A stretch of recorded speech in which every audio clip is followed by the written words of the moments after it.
Education is one of the most powerful tools in the life of a child. Due to the fact that education is so crucial, it is imperative that each child receives the highest quality education possible. This entails incorporating and implementing culturally relevant teaching in order to engage each child and ensure they learn in the best possible environment. During this presentation, I will be answering the question, can multicultural education and culturally relevant pedagogy be used to increase student interest in social studies? Before this question can be answered, let's break down the two main ideas addressed in the question. What exactly is multicultural education? According to Ed Glossary, multicultural education refers to any form of education or teaching that incorporates the histories, texts, values, beliefs, and perspectives of people from different cultural backgrounds. It goes on to say that, generally speaking, multicultural education is predicted on the principle of educational equity for all students, regardless of culture, and it strives to remove barriers to educational opportunities and success for students from different cultural backgrounds. As Bannister and Maber point out, the way we treat multiculturalism in our classrooms affects the way students will view such concepts. We are modeling behaviors and beliefs. They go on to say that, as responsible educators, we should strive for multicultural education that feeds the open-minded soul with an understanding of difference and empowers students to be equipped for social action, effectively empowering the one to be part of the many. Essentially, teachers should not only teach about multiculturalism, but also have a responsibility to model such behaviors to the students in the classroom.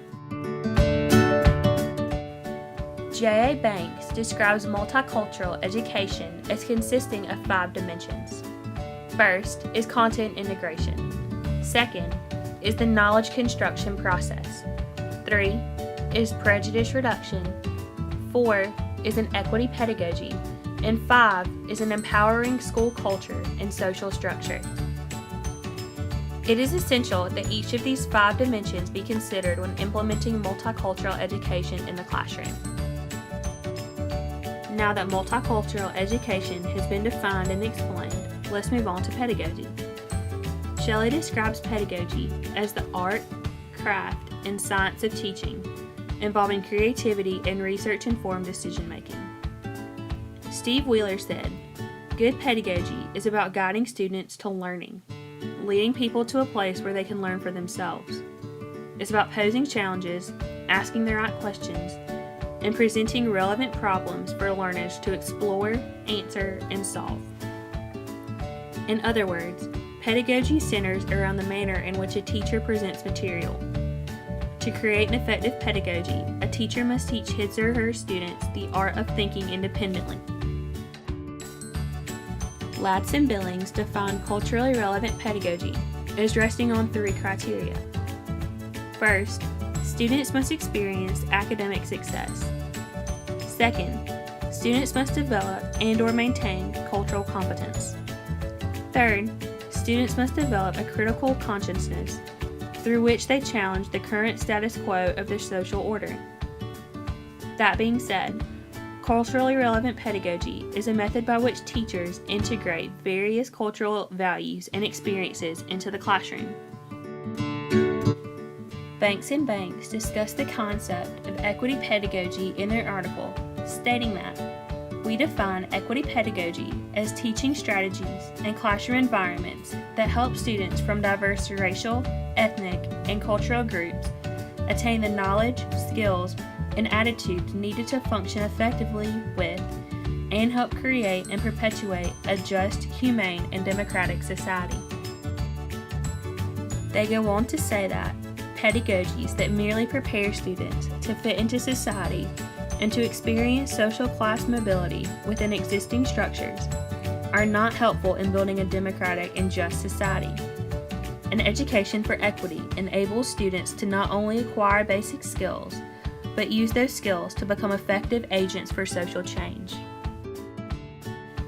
Now that multicultural education and pedagogy have been defined and explained, why are they so imperative to education?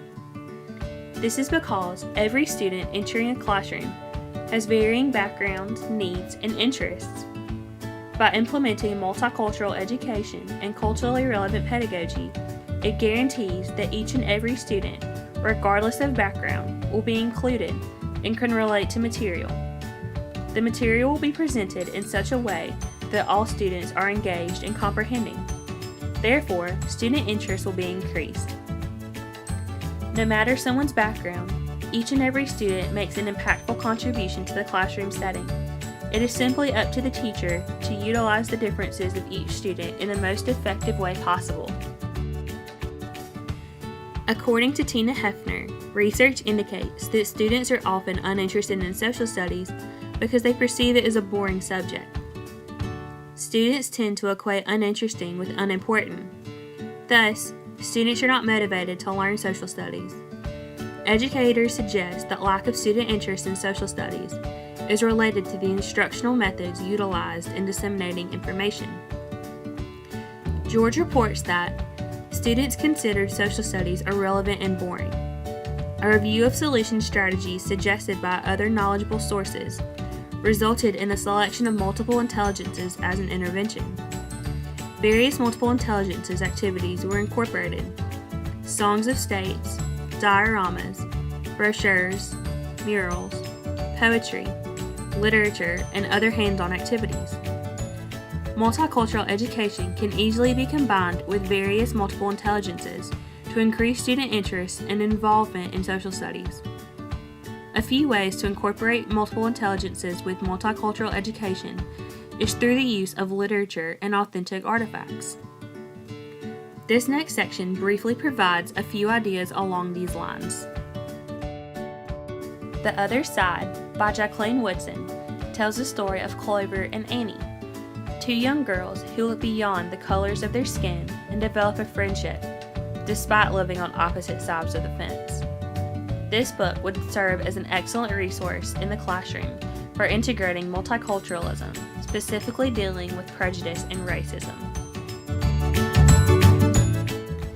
Jingle Dancer by Cynthia Smith is about a young Native American girl named Jenna who absolutely adores her family's tradition of jingle dancing.